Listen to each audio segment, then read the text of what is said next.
You have entered the Harnish So Dark Metalcast, where we discuss everything, hell, I guess about me. My name's Patrick. I'm going to be your host for this episode 2 edition of the Metalcast. And tonight, we're going to discuss everything about my upcoming novel, The Adversary. I know I have showed you before, but it's so pretty.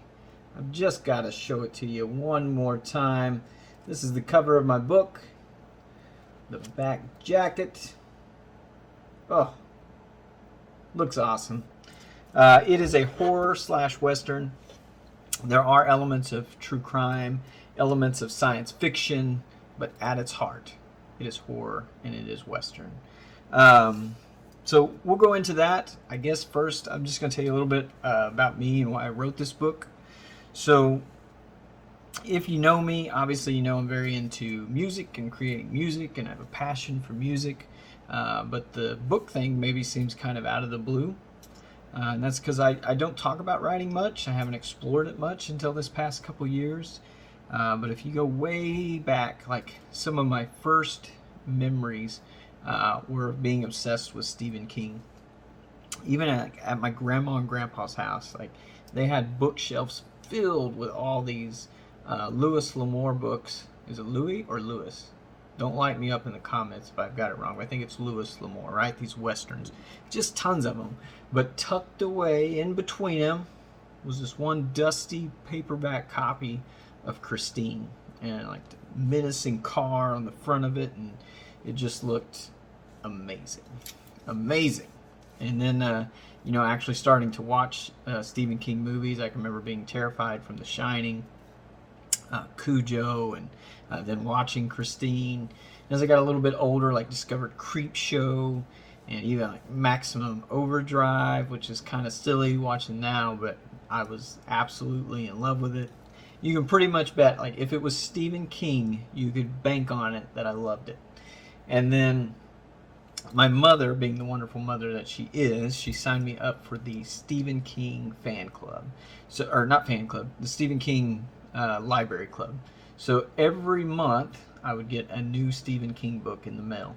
Just these thick, awesome, horror-filled books. And it was probably before I could even read them or understand them or experience them, but I mean, they just felt magical holding them in my hands, and I have them to this day. And of course, later on, I actually started to read them and understand them, and was in love with them.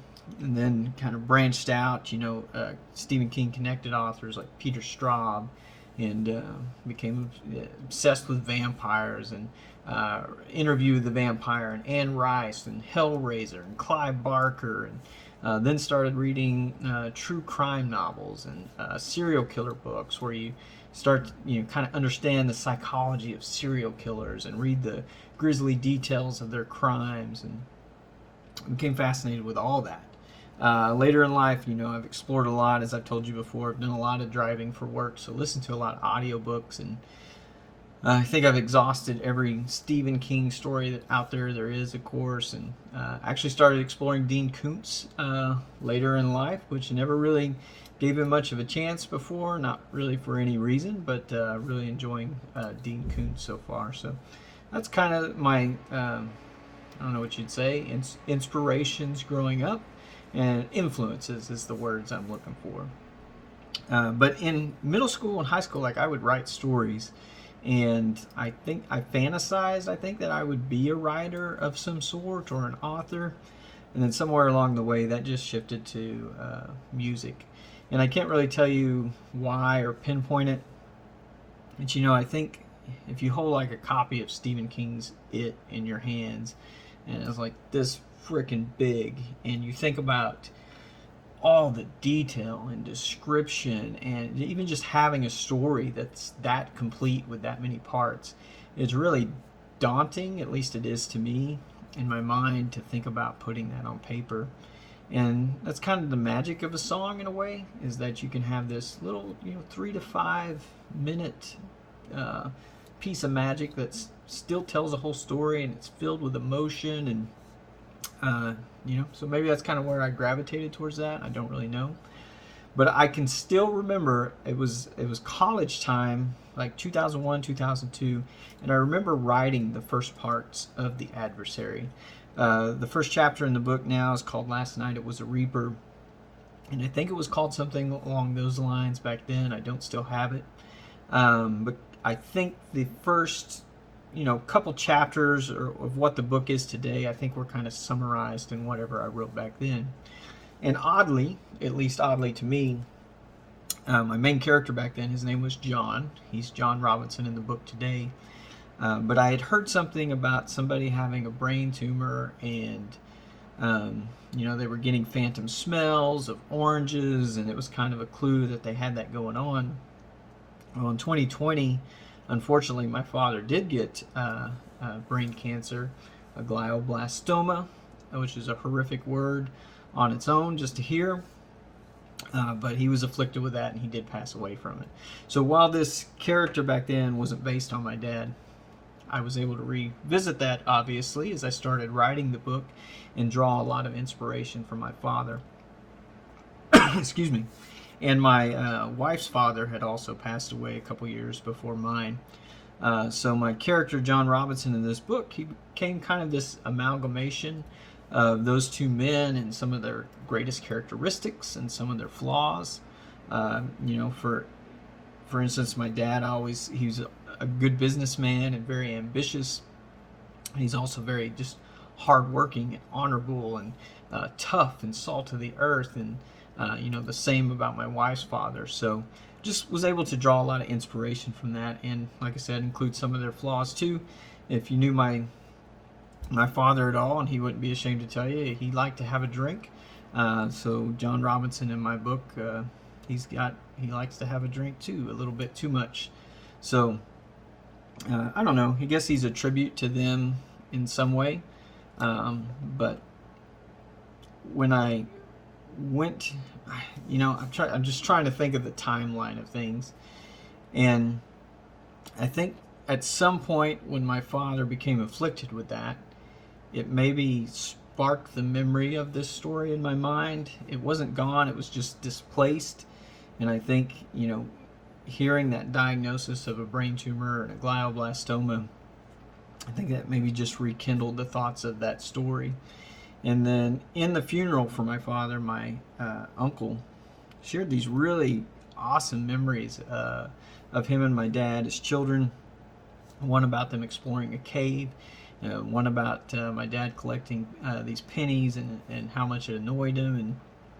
And it really inspired me, and I think that's when the dominoes started falling about the story. So I was able to fictionalize some of that and kind of put it in the book. But I don't know, it just kind of sparked everything from that moment on. And when I'd come home from work and just be sitting there and nothing to do, I'd fire up the computer and just start writing, and everything just poured out of me. And for some reason I had the whole story in my mind for the first time, and that's how it came to be. So I guess to go into the plot, and I'll give a small spoiler warning. I'm not really going to give any spoilers here. This probably won't even take that long to discuss the plot. But if you're the kind of person who doesn't like to know anything about what's going to happen, then I would turn off the video. Like if you're like my wife, she won't even watch movie trailers. And she gets really agitated with me when I try to make her watch movie trailers because she doesn't want to know anything about what's going on, which I don't understand. But if that's your thing, then turn off now. So the basic plot of the book is our hero, who I've told you about, John Robinson.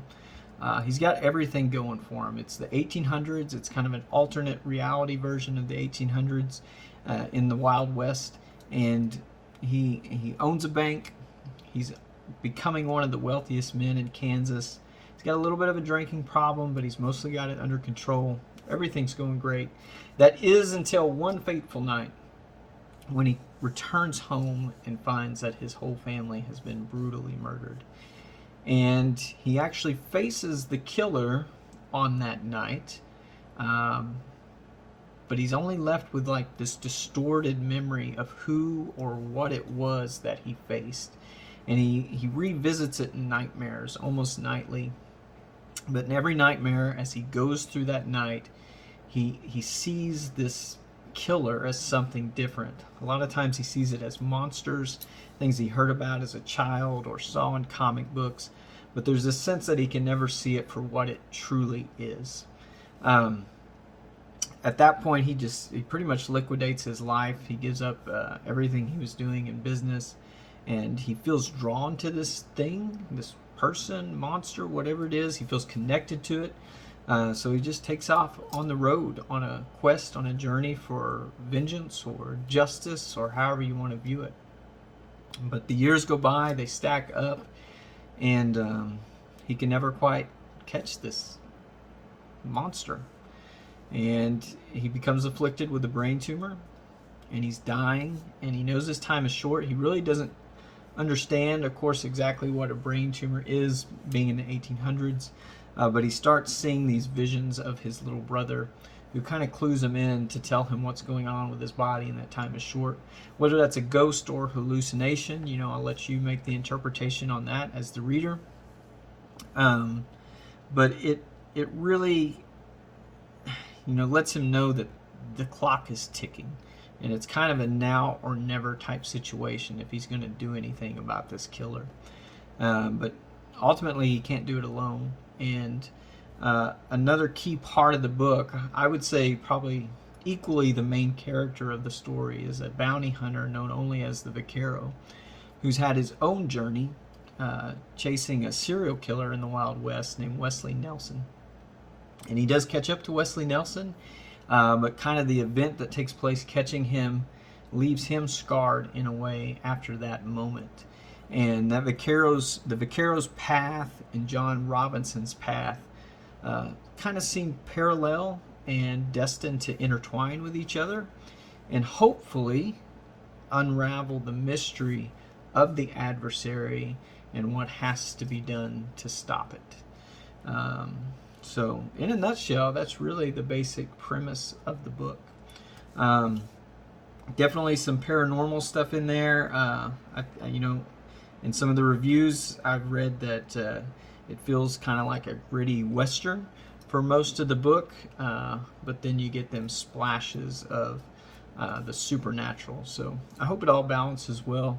I do think it's a lot of fun, and I hope you enjoy it also. So, anyway, that's it. That's the book in a nutshell. That's me in a nutshell, and that's how it came to be. If you want to learn more, I will be at the Vintage Toy Mall on this upcoming Saturday. That is February 12th. The Vintage Toy Mall is at 530 South Elm Place. I'm going to be there from 3 p.m. to 6 p.m. I am going to have copies of the book with me. I'll have copies of all the Harnish albums will be there. Andrea Shirley, bassist for Harnish, is going to stop by. Again, I would never presume that you want my autograph, but if you do, I more than happily sign the book, sign any of the albums, and Andrea would sign them as well. So we would love to see you, and I appreciate you checking out The Adversary. If you want to buy it now, you can buy it straight from the publisher. That's on BookBaby.